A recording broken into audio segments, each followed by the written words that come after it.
Hi, folks. Welcome to the Prepared Homestead. This is Travis. Thank you all for stopping by to watch. We'll see if anyone joins us in this live stream tonight. Oh, man. Let's see here. Well, tonight it's different. I know I'm by myself. Usually on my live streams, my wife joins me. I'm trying to get this chat. If you guys, there we go. I finally got the chat working. I've got it displayed on my screen, so maybe I can actually get through this by myself. Normally, my wife does live streams with me, but we are babysitting tonight. Some of our good, close friends. It's their anniversary, and they asked us to watch their children this evening while they go, do anniversary things. So she's taking care of all the kids and our kids, too. So the house is packed. And I decided I would just get on here and do a live stream. Hello to all of you in the chat. I'm not going to answer questions right away. I'll probably do that here in a little bit. Yes, I look like Fidel Castro. I get that every time I wear this shirt. But I have no... I'm not trying to be like him. I don't idolize him in any way. I just like this shirt. My wife bought it for me. See, it's got flannel line. It's really soft. It's warm, even though it's not thick. I like it. Okay, every time I wear it, someone says I'm doing the Fidel Castro thing, but I like the shirt. Anyways, it's one of those kind of like heavy work shirts, Anyways, hello to all.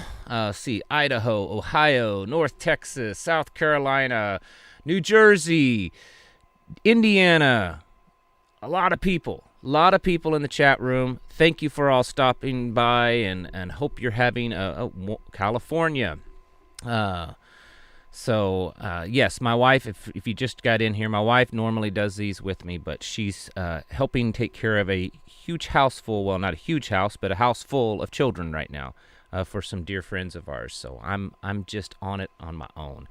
Before we get into any kind of questions and commentary, I do want to talk about some things in the news. Now, I do news briefs often on this channel, but this past week, I don't know that I've done any. I've mentioned a few things in the news, but I don't know that I've really done any. And I needed a little bit of a break from the news to talk about other things, but also it takes more time. I have to do a lot of research. There's a lot of time involved when I do a video about news. And I have been just super busy. We've got Fort Worth, Missouri, Wisconsin, Kansas, Kentucky, man, everywhere. Chicago, East Texas, Illinois, Georgia. And I've been busy this week. We've done a lot of stuff locally within our group, and I just haven't had the time to do a lot of new stuff. But I thought I would bring up some things that's happened over the last couple of days, talk to them, and probably segue into some other things to talk about that's related to this new stuff. So I want to switch over real quick to some news.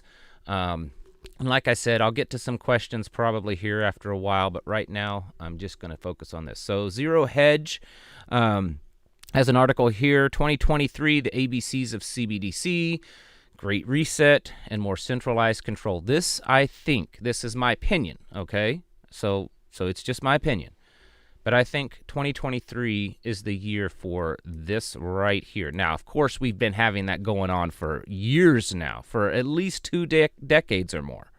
But I think 2023 is the year for that to really, come into fruition.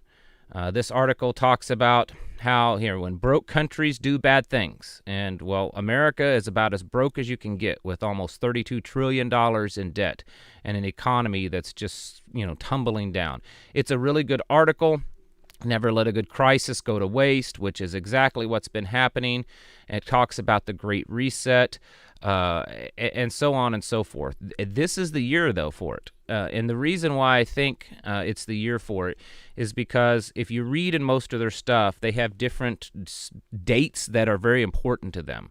And from what I read, of course, Agenda 2030, the year 2030 is a really big date, and then 2050 is the next really big date.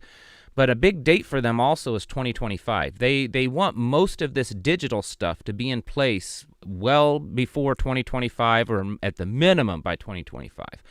That's now less than 2 years away. We're in 2023, folks, so we're just shy of 2 years of being into 2025. So there's a lot of work to be done on their part, and I think we're going to see some major changes. If you go over to the Fed, this is their actual website. Oh, isn't it just makes you want to? I want to wash my computer in bleach just being on their website. There's all kinds of stuff on here about CBDCs, and it's none of this what if, maybe, possibly. I still hear people saying, well, it's possible. It's maybe. It's maybe we'll see a digital currency. It's maybe, possibly. It's all over their website. And these articles here, they're really trying to make you, it's a good thing, CBDCs, digital money, it's a good thing. Don't think it's something bad. Here's another one. This just little short thing here, it talks about what CBDC could provide a safe digital payment options for households and businesses.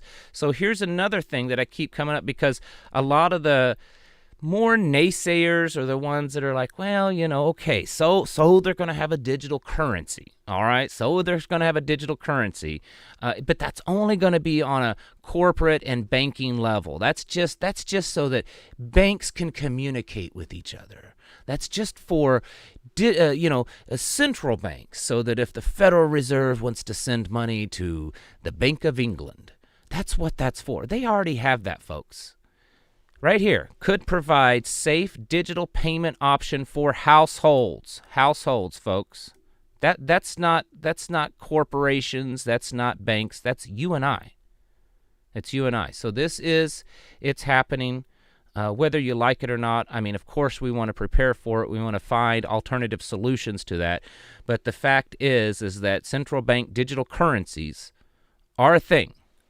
And their goal is for this to be implemented by May, June of this year. So we're talking just a few months away, folks, just a few months away.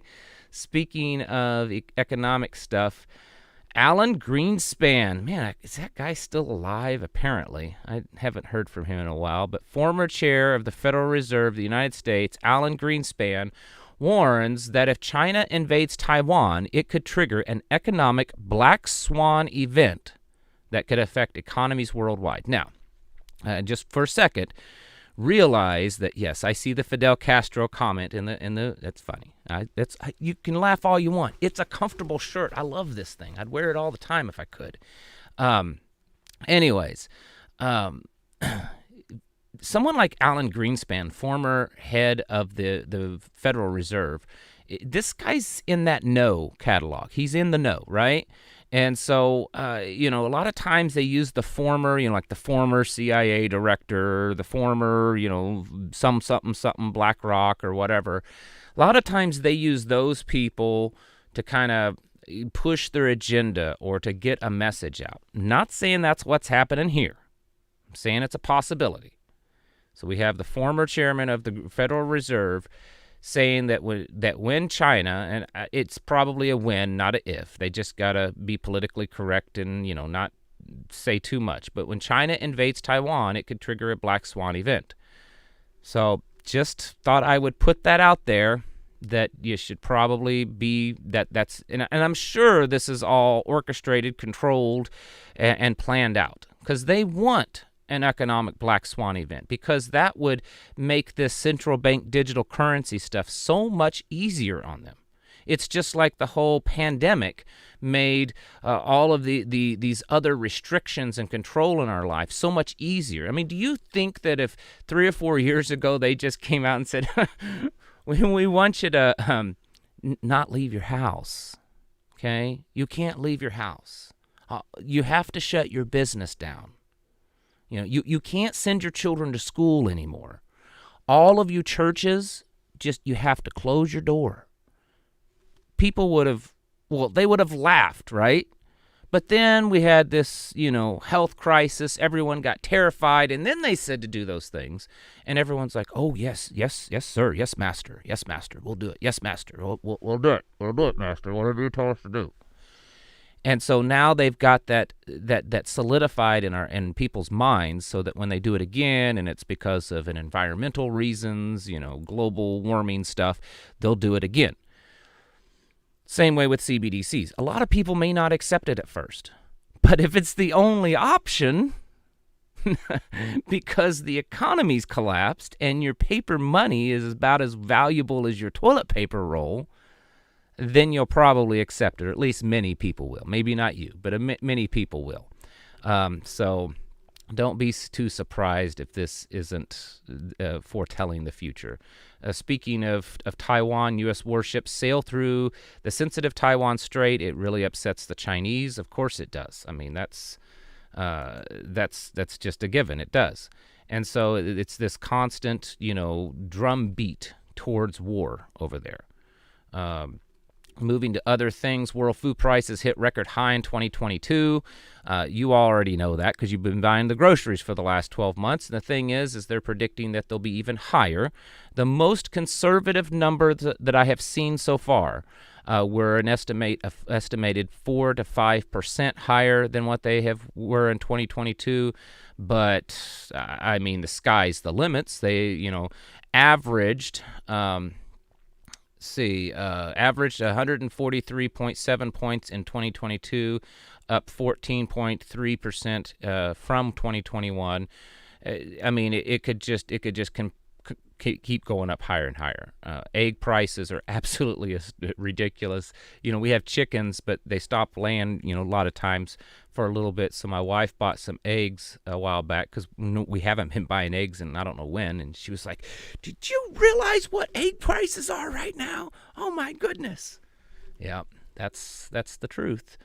I see you guys over there in the chat. I will get to some stuff in the chat. You guys can all hang out and chitty chat with yourselves, and then I'll get over there here in a minute. Don't worry, I haven't forgot about you. Oh, World Economic Forum's got to get their, everything in here on the food. They can fix it. The World Economic Forum can fix the global food problems. They just have digital solutions to do that. And of course, everyone's like, "Oh, digital's great. I love my iPhone. Digital's great. Yeah, let's do digital." Except their digital stuff, comes with all kinds of things like ESG, right there, ESG businesses. That's the inline with emission reduction goals. This is all this is how they make it sound so wonderful. Oh, we're gonna fix, food insecurity and stuff. Well, we're actually gonna make it worse. Man, I don't know. It slips sometimes. It's actually going to be worse because we're going to use ESG and we're going to focus on, all these emissions stuff and then you you can eat bugs. That's a way to fix it. We can give everybody bugs and forget these potatoes because these things, they are killing the environment. Wow, my goodness. Do you know how deadly these are to the environment? And just eat some bugs. And if you don't like that, we've got some lab-grown food full of human DNA in it. Utility problems. This is something that I've been saying for a while, and the reason why I say this is because I've got a good friend that is a lineman. He's one of these guys that travel all over the country. Every time there's tornadoes and ice storms and hurricanes and stuff, he's there.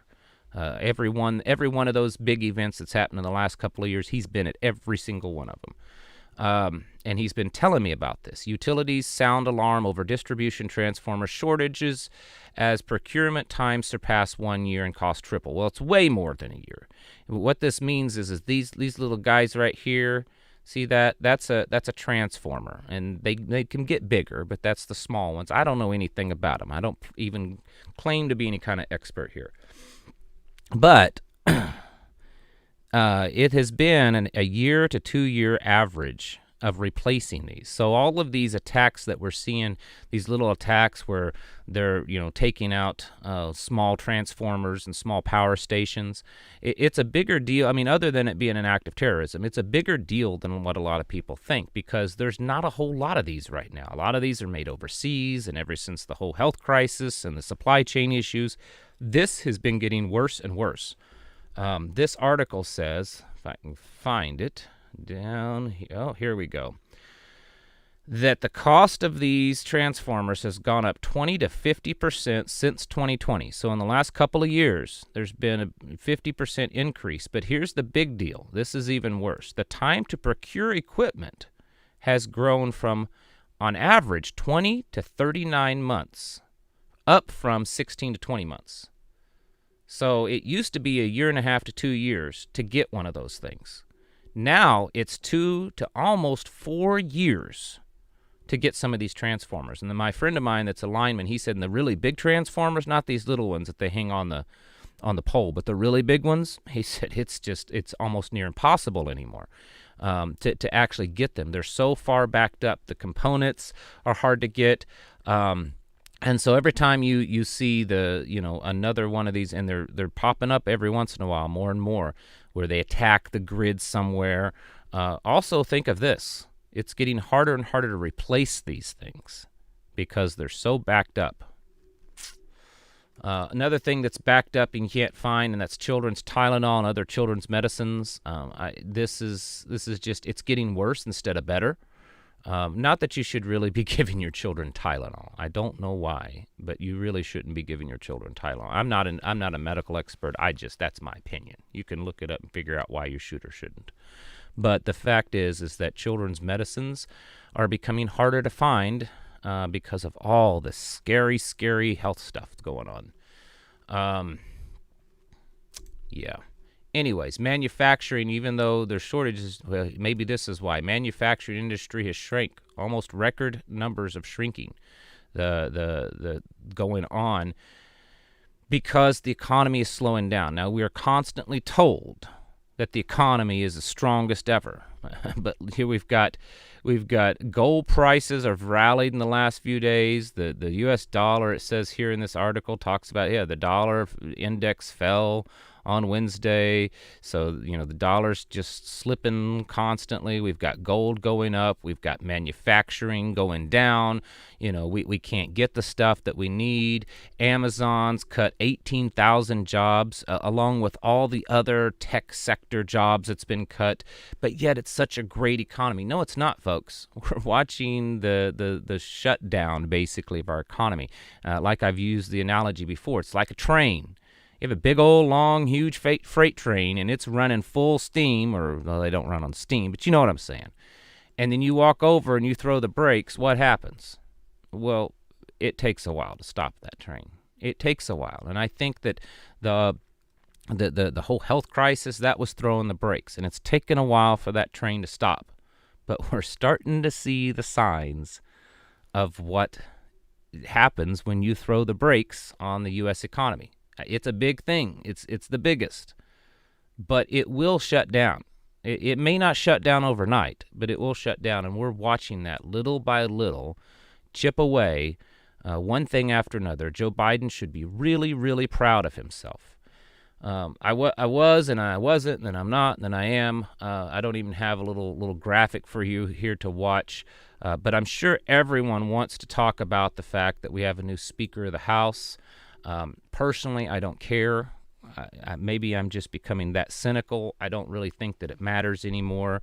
I will say this. I personally think that how it's worked out, where the Republicans control one house, the Democrats control the other, that it's working out perfectly for Joe Biden and his people, because it creates basically a lame duck Congress, and then he can just rule as a dictator. So that's my opinion on it. Other than that, I don't know that any of it really matters too much anymore. All right, I'm going to pay a little attention to the chat, and then I'll probably add in just some thoughts. Folks, we need to be getting ready. The chat's over here to me, so that's why I'm not looking at the camera. We need to be getting ready, folks. I would take number one, for those of you that aren't in an area that you know is permanent, like meaning that you're permanently going to be there. You're in a place, and that's something everyone needs to figure out. Are you in a physical place, like where you live? Is it in a place that that you can ride out the storm? Is it the best place possible for you to be? And if your answer is no, or you're not sure, then you need to start thinking, is there any possibility that I can find a better place for me to live, a better place for me to set up a more resilient, self-sufficient life? And if there's any possibility at all, any possibility, and I know many of you are going to say that I just can't. Well, there may be a possibility, and if there is, start to work on that possibility and see if you can. And then from there on, you need to obviously have your supplies nailed down. You need to, 6 months is a minimum. I mean, in my opinion, a 6-month food supply right now is the very bare minimum that you should have. I know that there's some of you that are going to say, well, I barely got 2 weeks of food in my house. I'm just getting started. Okay, but work at it, and work at it hard. 6 months food supply is a minimum. 2 years is to me a kind of a minimal for an advanced prepper, someone that's doing it. But make sure you have a good food supply. Look at it this way, because our food supply that we have, we eat out of it. It's like a grocery store for us. We buy groceries, we put it in there. Of course, we rotate things, and then when my wife is cooking, or the few times that I cook, she's been on me about that. I need to cook more lately. Here lately, she's been wanting me to cook more.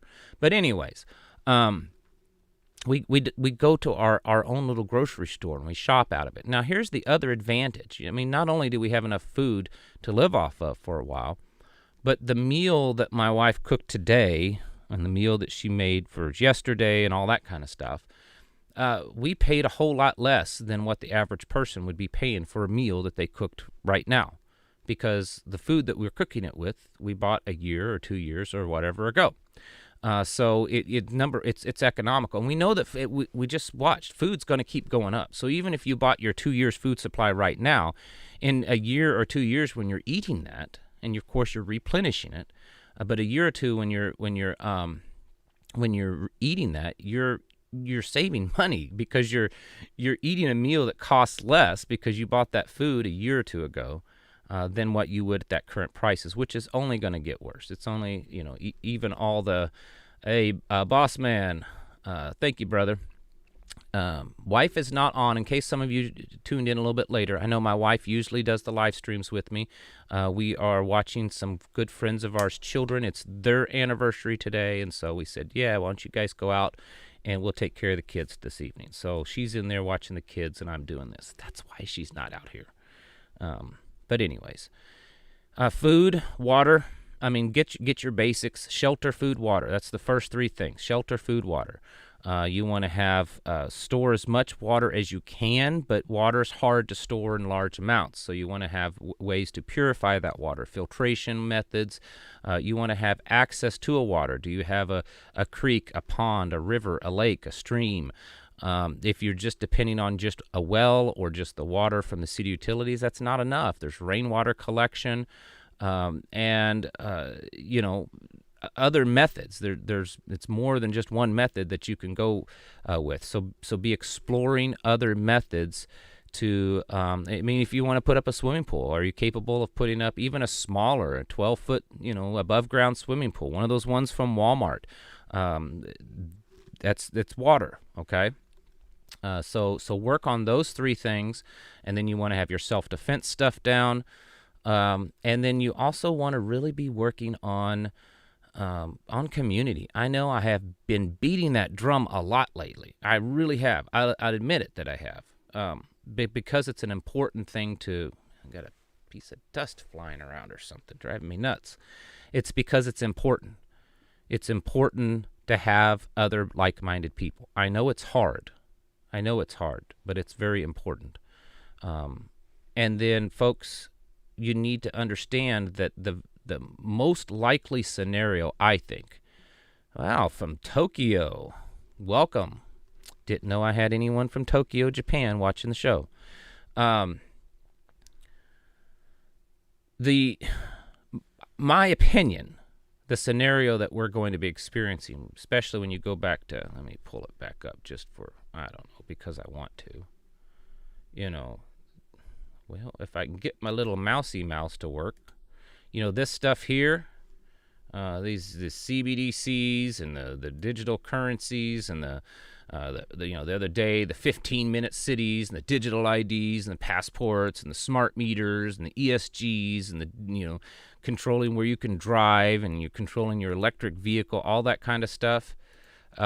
This, in my opinion, is the scenario that we're going to have to deal with.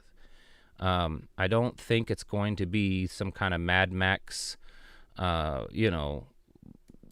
end of desolation and everything's this dusty world because it's all gone and done. I think that's going to be the scenario that we're probably going to have to deal with.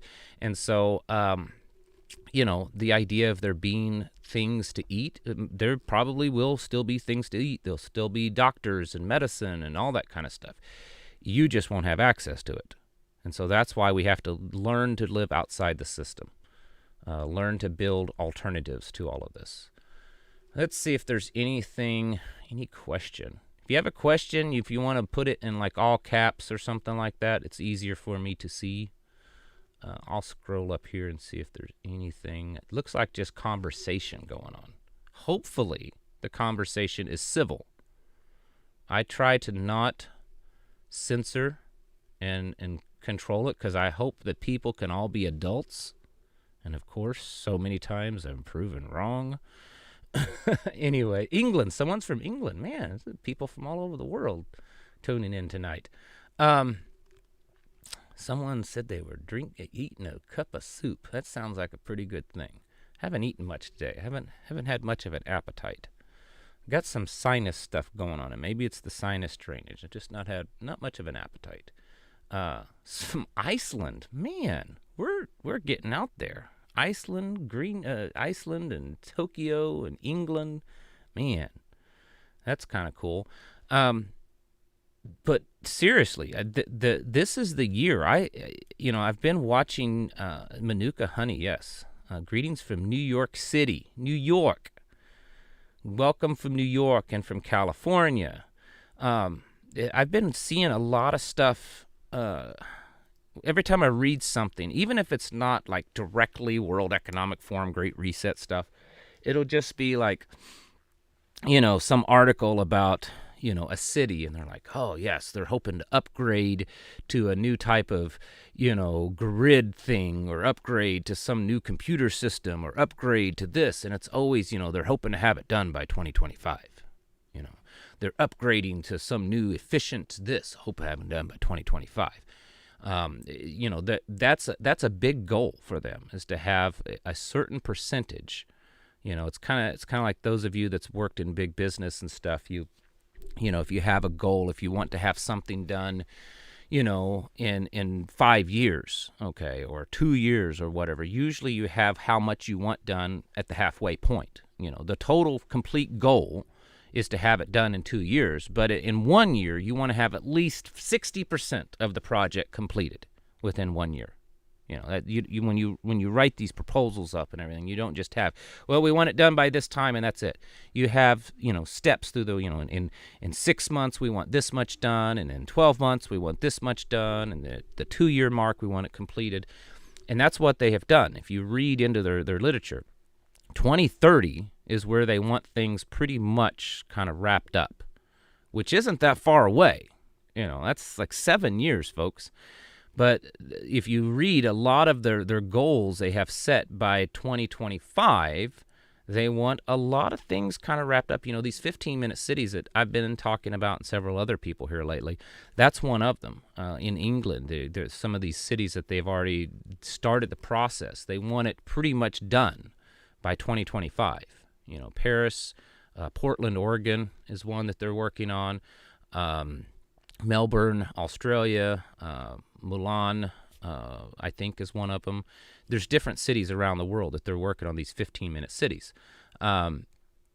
And most of their goals is to have these done by 2025. So we don't have a whole lot of time before a lot of this stuff gets implemented. And I want to make it clear by saying that I don't necessarily think that we have till 2025 for things to really change. I think a lot of these steps are going to happen before then. You know, this digital currency, I think, will be here in months. Someone has a question. What is the name of the realtor you recommended in a previous video? I'm not going to mention it on here, but if you send me an email, preparedhomestead@protonmail.com, I will give you her information. She is a sweet, dear friend of ours. And she's a good real estate agent, and she understands homesteaders and stuff. So if you want to email me at preparedhomestead@protonmail.com, I will get you her information. Someone says a 15-minute city coming to New Zealand. I wasn't aware of that one, but it does not surprise me. Thanks, Joshua Ryman. The world is looking more like the world in the movie Divergent, and that ain't good. That's true. That's true. That's I'm not a big TV person and stuff. My wife and I are selective about the content we watch, but it usually has some kind of educational value to it, and sometimes it's things that. And I truly believe Hollywood does that. They want to. It's conditioning people. Okay. It's conditioning. A lot of people say, well, they have a moral standard that they have to, I don't know if that's true or not, some kind of code that they have to let us know what they're doing. I don't know if that's true, but I think they do it to condition people. Even if some of these movies portray something as kind of not a good idea, just the fact that it's putting it in your mind, it's kind of like there's no such thing as bad publicity. They put it in their mind so that as it starts being implemented, the people are like, that's not a big shock. You know, it's not scary. It's like why there's all these, movies of demons and demonic and stuff. Well, when you get around something that's real, it's not as scary because you've seen it. You've already watched that scene a few times before. It's not that big a deal anymore. So yeah, there's several movies over the last few years, even going all the way back. Someone says you can't block me. Says try Demolition Man. That's true. My wife had never watched Demolition Man, and it is kind of a silly, cheesy movie, and it's an old movie. But I made her watch it a couple of months ago, and so there. Yeah, you're right about that. Yeah, no, it's biblical. 7 years of plenty, 7 years of famines. Joseph interpreted Pharaoh's dream. I agree. That's why I say that 2 years isn't really enough. And when I say 2 years, I only mean that as a transition. What we really have to be doing to be prepared is getting as self-sufficient as possible. Someone says there's some trolls in here. I honestly haven't been watching it that much. If you're a troll and you're being a jerk, stop it or I'll kick you out. Okay? It's that simple. Be an adult. Let's prove that we're not a bunch of, snowflake liberals, that we can all get along and be decent with each other. Anyways, lost my train of thought. It's difficult to store up so much food. 2 years is a lot of food to store. You start getting past 2 years, and you're talking a lot of food. So you gotta get to where I see the comments, Ashley. I'll try to address that here in just a second, and then Sandy also has a question. There's a couple questions there. I'll talk about those just a second. But that's why you got to be self-sufficient. That's why you need to be working on producing your own food. I said it last year, big emphasis on growing food, and I'm the same way this year. You've got to be growing food. Whether you think you actually need it right now or not, it doesn't matter. You still got to be growing food. You need to be producing as much as you can. Someone asked what a 15-minute city is. That's a long question, so I'll be as quick as I can.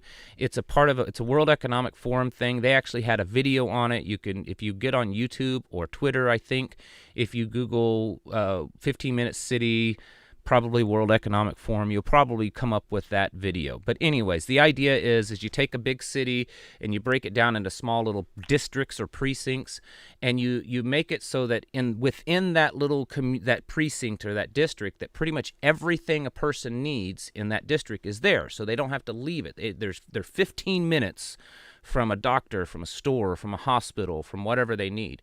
And so a huge city is made up of these little precincts. I think Hunger Games is probably something like that, maybe. I don't know. That's one I never watched. And so, but the bad thing is that you really can't leave that area. Like you're in a way, you're kind of confined to your little district that you're in. So anyways, and it is happening. There's cities it's happening all over. Let's see. There was a couple more questions. How does a person move when their driver's license has expired? Well, I mean, there's bus, and you probably have to use a driver's license to ride on a bus, I guess. I don't know. You probably have to have photo ID for about everything now. You can get just a photo ID if you don't want to get a driver's license or you're unable to get a driver's license. You can just usually get a state-issued identification card. And if you can't or you don't want to, I mean, there's ways that may not always be legal, but, you can do it if you really want to. Talk about getting a spouse on board. Husband is not 100%, but I started getting serious about 2 years ago, and watching me has started to change his mind. Well, that's good.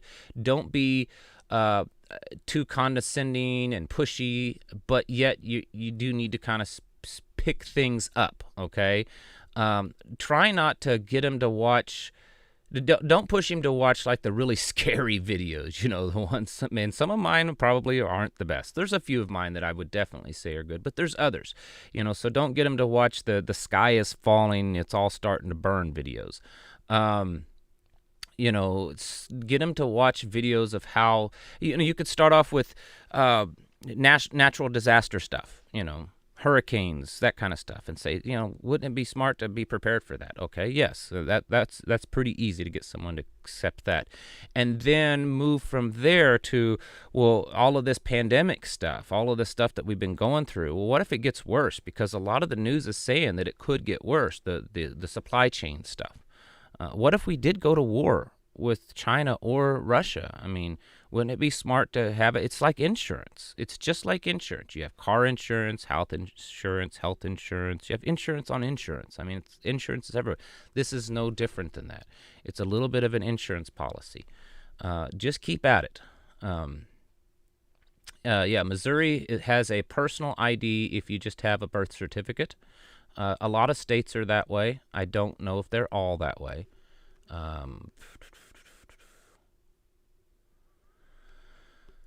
Let's see. Snakebite says, I really hope we survive 2023. Thank you. It's 1776. I like that.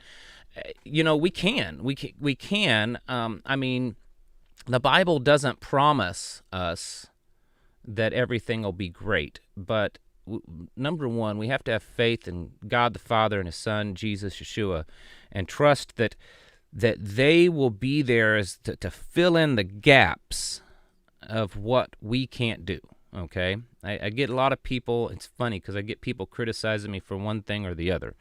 And here lately that, oh, you're one of these kind that just focuses on works. No, I believe, gardens. I'm watching the questions and I'll get to some of these. About works. No, I think it's a 50-50, or at least it's both. It's faith and works. Faith and works. You got to have both.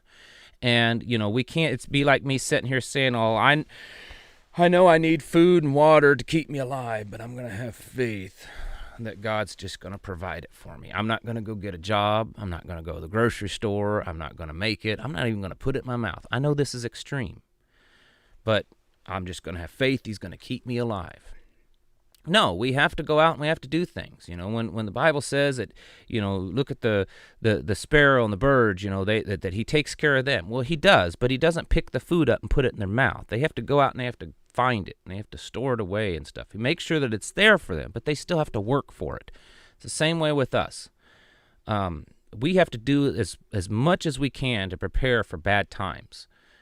And but you and I can only do so much, and it's different for everyone. But we can only do so much, and we just have to have faith that that through his mercy and his love for us, that he will help take care of the other things, right? So that's my opinion. Let's see. Go back to some questions here. Someone says to please pray for their family. We will do that every evening. We have a little prayer circle at our house, and one of the things we try to remember is to pray for, because I get so many prayer requests, I can't always remember them individually, but we do try to pray for, remember the prayer requests, to call them out. And yes, there is right now the government registering gardens. Right now they're wanting to just do community gardens. So there's nothing that they're saying specifically about individuals' gardens, but community gardens they are wanting to do. But I would not. I'm sure it's one more step. You give the government an inch, and well, they'll take the next 1,000 miles with them. So. You're right. Faith without works is dead. Amen, brother. Looking for some. Someone asked if I'm a Seventh-day Adventist. No, I'm not. I do have friends. There's actually some people that come to our meeting that are SDA, but I'm not. Let's see here. Looking for any other questions.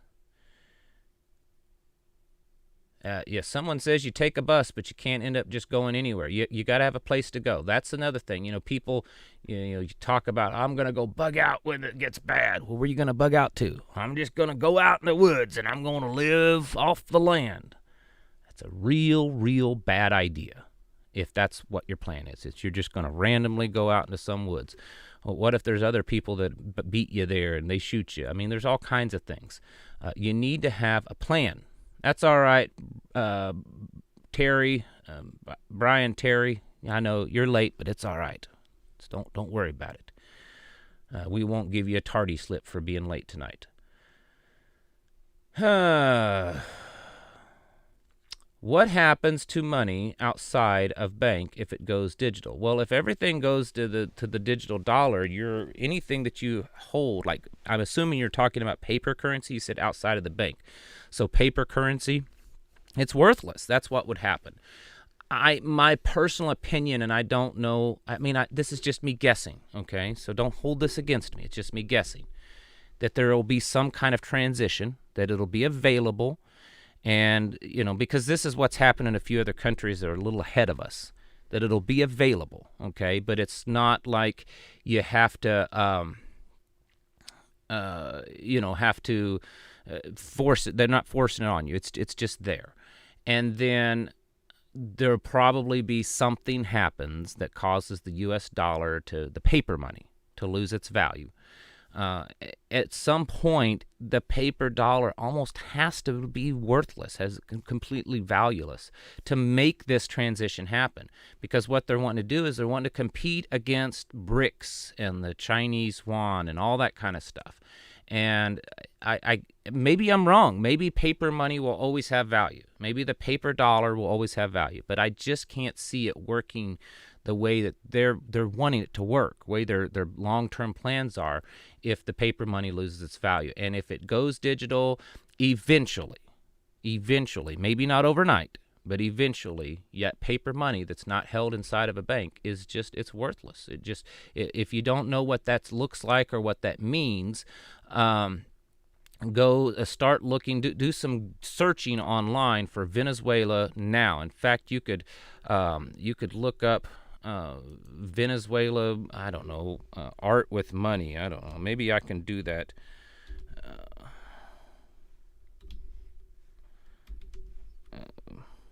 Let's see, art.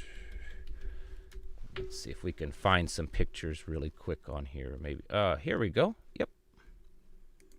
All right, let me switch screens really fast for those of you that's not seen this. I spelled it wrong, but see this here? This is Venezuelan money. There's all kinds of pictures because there's these vendors down there, street vendors, and these people, their money is absolutely worthless. And so everyone's got just stacks and stacks and stacks of it, because as it was devaluing, you had to have more and more and more and more of it to buy anything. So, I mean, someone that's poor on the street might, like this right here, this could be like tens of millions of dollars in their currency, and it only be worth just a few pennies.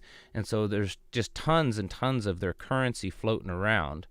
Here's some more. That's a 500 denomination, 100 denomination. I think they have some of them that are like in the millions for denomination.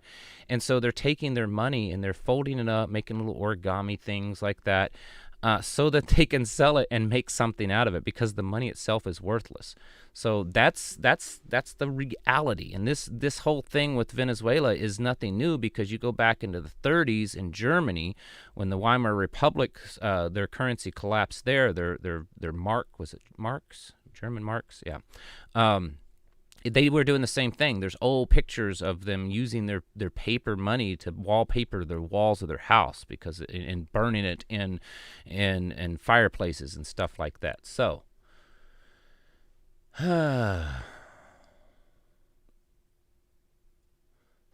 are you familiar with GCRRV, any foreign currencies like Zim, etc.? No, I'm not. Not familiar with that. But there is a guy, he pipes in. When I do these live streams, he pipes in sometimes. I don't see him on here tonight. And he's another YouTuber, and he's very knowledgeable in like cryptocurrencies and economy and stuff. And so I'm wanting to do a video with him. He sent me an email, and we got to work it out. So I will probably eventually we'll probably have him on this channel, and then maybe I'll be on his channel, like back and forth. And so he's going to have a lot better answer on some of this money stuff, especially the crypto things, because he's really much more knowledgeable. That's what his whole channel's about. So, but that question I don't know. Doesn't it seem like God is on vacation? Well, it's not. I mean, it seems that way. But for anyone that reads the Bible, it doesn't take long to figure out that there is a consequence for our actions. It's no different for you that are parents out there, okay? As parents, we tell our children, if you do bad things, this is what's going to happen to you. You're going to get grounded or get this taken away or spanking or whatever. Well, what is happening to us as a world, as a people, as humanity right now, is because we have disobeyed the Father, God the Father, and His laws for too long of a time, and now we're paying for it. But yeah, it does seem that way sometimes. So where's it? So is there better to keep money in the bank then? No, I wouldn't keep a whole lot of money in the bank. I don't keep a lot of money in the bank. I mean, I'm not a financial expert. Don't take my advice at all. But I don't keep a lot of money in the bank, because I know that at any moment in time it could go in. Someone else said bank bail-ins. Yeah, there could be bail-ins. I don't think the FDIC is worth anything. The FDIC insures 2% of what they back. Okay, so whatever the total amount of accounts that FDIC covers, they only keep in reserve. They're on their end 2% of that. So at the most, if everything collapses, at the most you're going to get 2% of what is in your account. So I wouldn't put any faith in that. There is, I mentioned it the other night, a lot of people, it was a lot of confusion, but UPMA, I'm not going to go into it tonight because that's a long subject, but UPMA is a gold-backed bank. It's not a scam. It's a gold-backed bank. It's totally legitimate. And the reason why it's legitimate is because in the last few years, there has been just like in the last few years, there have been states that's passed really good gun laws, constitutional carry, done away with permits and all that. There's been a few good states that's passed some amazing laws when it comes to monetary policy and what an individual and a state and a private, membership and everything can do when it comes to printing their own money or creating an alternative to the banking system. And so that's what this business is. It's not a business, it's a nonprofit type of membership, the UPMA. So that is an option. Let's see. Question: does anyone know how to find homesteading land near Lubbock, Texas? As much as I hate Facebook, Facebook is a pretty good place for the most part for marketplace. If you look in like buy sell groups in local areas, I I I hate Facebook with a passion, but I have a Facebook account mostly for that reason. I don't do anything on Facebook, and I keep it anyways. But you can find properties pretty easily on Facebook. So that's go in and figure out where you want to move to, where you're interested in, and then start looking for those buy-sell groups and stuff in that area, and then you can join them. And so that's a possible. Have I watched V for Vendetta? I have. It's been a while. I've watched it a few times, but I have. And I get it. I like it. It's, I understand it. Good preps for when the fecal matter hits the oscillator unit is toilet parts, especially gaskets. That's true. We've got to have parts for things too. That's something the last couple of years I've gotten better at. I will start thinking, and a lot of times it just comes to me. I'll start thinking about something like, wait a minute, that's something that it'd be good to have parts for, and I'll write it down, make a note, and then as I can, try to stock up on those things. Whoops, sorry, I'm trying to read this and it skipped. Would you consider 300 vacuum sealed 5-gallon buckets for dry food 2 years worth? Probably. It depends on the amount of people and what you actually have in there, but that's a lot of 300 vacuum sealed 5-gallon buckets of dry food. That's a lot of food. Now, you want to probably have some other things depending on if that's just rice and beans, you're going to get tired of rice and beans. So you want to do some things to make it palatable and mix it up. What brand of freeze-dried food meals do you recommend? I'm going to be fair. I do sell, and full disclosure, I don't sell. I promote my Patriot Supply. They do help the channel out, and a good portion of that money ends up going into it's not just money for my wife and family and I, but it also a good percentage of it goes into, we give to help our community, that what we're doing as a community. But there are others. I have others than just my Patriot Supply. My Patriot Supply is a good company. They're a good Patriot friendly company. But Augustin Farms sometimes runs some pretty good deals online. Every once in a while they'll have clearance items, and you can pick that kind of stuff up, and we have some of that. Like Mountain House is amazing, but it's a little pricey. It's probably the best tasting of all of them, but it is a little pricey. Just depends on what. And there's others. There's ones that are all organic and stuff that's great, but they're pricey. I've tried them. There's been some that's been begging me to promote them, and they're good products. I don't doubt that, but my goodness, the price of them. Some of these companies they're charging like $60 to $100 for a number 10 can of freeze dried. I'm like, my goodness, I can't in good conscience promote that kind of stuff, even though it's good. Hey, yes, someone give us a thumbs up, folks. Apparently, I haven't even looked. Apparently, there's not a whole lot of thumbs up, unless you don't like it. If you don't like this, then I don't know why you're watching it. But yeah, go back. There's some stuff coming out. I mentioned it. What was it? Yesterday or day before. I'm very limited on what I can say for two reasons. One, because it's still kind of confidential, and number two, I don't have all the information.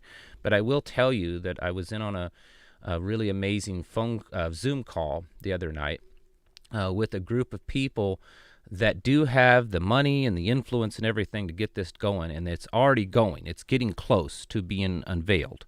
But they are working on an online website marketplace that will be like Amazon and eBay and Etsy, that kind of stuff, where businesses or individuals can go on there and they can sell stuff, whether it's brand new stuff. You can set up your own little store on there, or if you just want to sell your used shoes or whatever. And everything, all the transactions will all be done in gold and silver. No Federal Reserve notes, and they've already contracted with that UPMA bank that only deals in gold and silver, so that you can get on and digitally transact. And I'm sure they'll work out the deal, and then it can go into your bank account, but the actual transaction will be done in gold and silver. digitally. So that is a thing, and it's becoming real. So that's another way that we can work outside the system. It's also a way to avoid a lot of this ESG stuff. Someone says Mountain House is salty. The couple of ones that I tasted, they were salty. I will give them that. I've heard that that it's because it makes it preserved longer. They claim theirs is preserved about the longest. I don't know.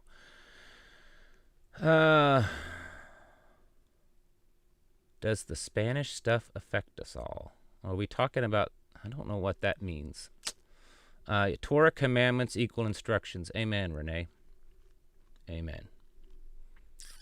Anything else? I probably can't be on here too long, because if I do, and for those of you that just joined a little while ago and didn't hear, the reason why my wife isn't on here is because we're taking care of some friends' children tonight, and so she's in there. It's their anniversary, and so she's in there taking care of them, and that's why she's not out here. So she's in there taking care of 7 children total, ours and theirs together. Another question: how can I find out if there's a similar type of homesteading community in Lubbock, Texas? I can't think of any off the top of my head. But if anyone, I'll just put it out right now. If you're in Lubbock, Texas, and you're wanting to, connect with other people, shoot me an email, and we'll see what we can make happen. Or if you know of a prepper type group, homesteading prepper group in the area of Lubbock, Texas, shoot me an email.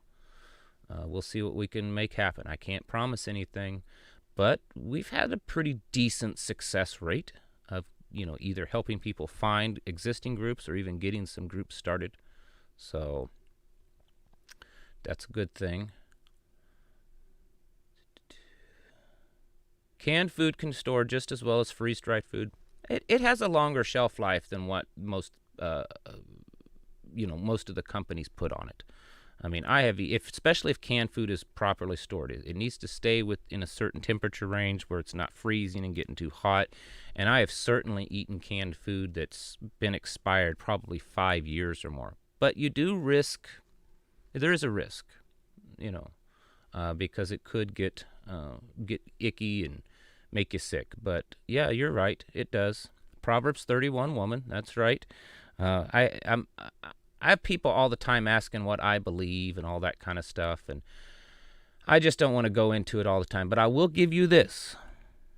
If you want to know where I stand when it comes to my beliefs, and let me explain this way.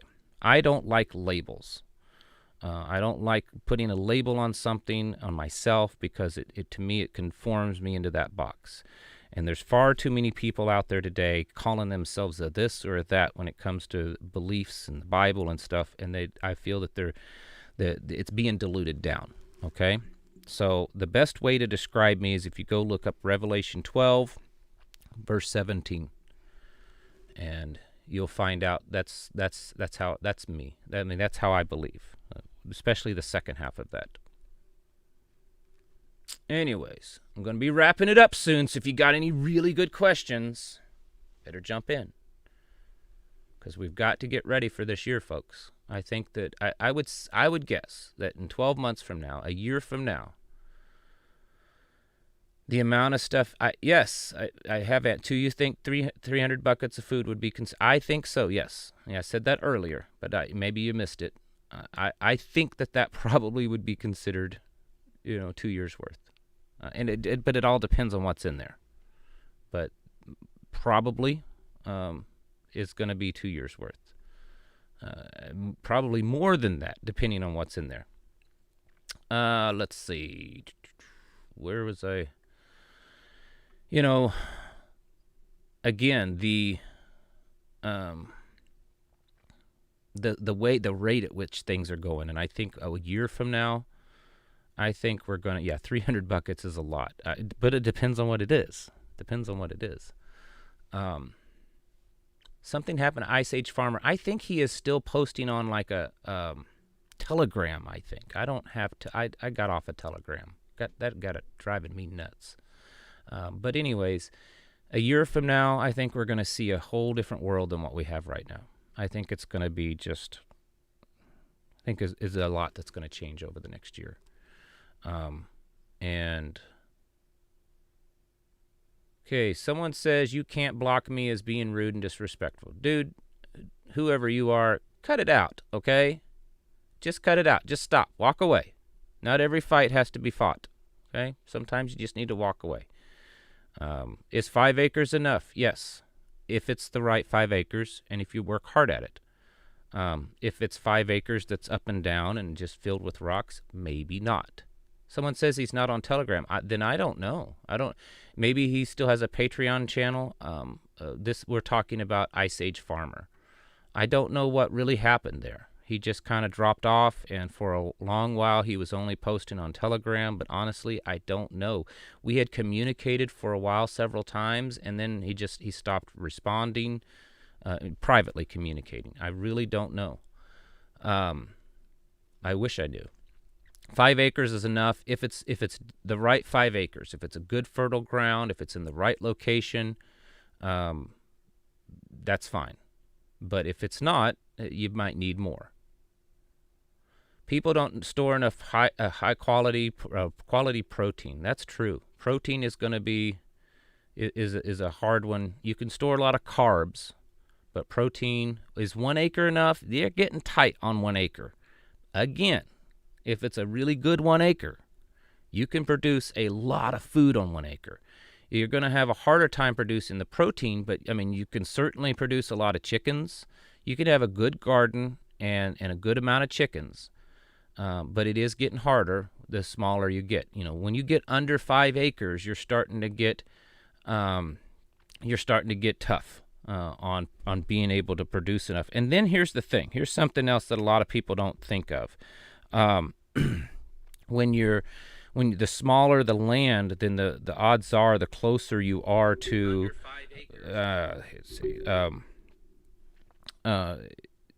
the smaller the land that you produce or you have, then the closer your neighbors are, and so then it's becoming more, a little dangerous for you in that way. I'm pulling this up. So if this guy, whoever this is, I haven't been watching. Everyone's saying that someone's being a jerk in here. Goodness, I don't know. Are you going to join freesteading? I thought I did. If not, I'll go look at that freesteading and see what that is. I thought I had joined that, but I don't even, maybe it's not what I'm thinking it is. Someone says you appreciate me. Thank you very much. Well, silver and gold in Missouri, actually what you want to do, there is a Missouri Freedom Initiative. I think they're doing actually a live stream tonight. I believe it's starting right now. Maybe it's already started. If you go over, they're on Odyssey now. If you go over to Odyssey, they're like YouTube, and you search for Missouri Freedom Initiative. They are talking about gold and silver bill here in Missouri. And then this coming Monday night, so day after tomorrow, I am interviewing on here the senator here in Missouri that is sponsoring the gold and silver bill here in Missouri to make it a done deal. It's a lot of good things. I don't want to give away too much, but be watching for that video. And we're going to be talking about a lot of stuff. I know it's mostly focused on Missouri, but I think a lot of you will enjoy it. Folks, I'm going to get off here. My wife's in there taking care of like 7 kids all by herself, so I'm going to get off of here. Thank you all for being part of what we do here. That's just a bad habit. I like to hold my fingers like that. I'm not trying to do the triangle thing, the pyramid. I know someone's going to say, oh, you're Illuminati. That's an Illuminati sign. Maybe it is, but my fingers are cold. I turned the heat off in here to do this video because the heater's loud out here. And so my fingers are cold. So I'm trying to do this, keep my fingers warm. Anyways, my wife and I love you guys and gals, and all that you do, and the emotional supports, the prayers. You guys are amazing. So thank you all, and keep getting ready. Keep getting stocked up. Keep getting mentally prepared, and most certainly keep getting spiritually prepared. Get your Bibles open. Get on your knees, and build a bond and a relationship with God the Father through his Son, Jesus Yeshua, because I'm telling you, it's going to be necessary, folks.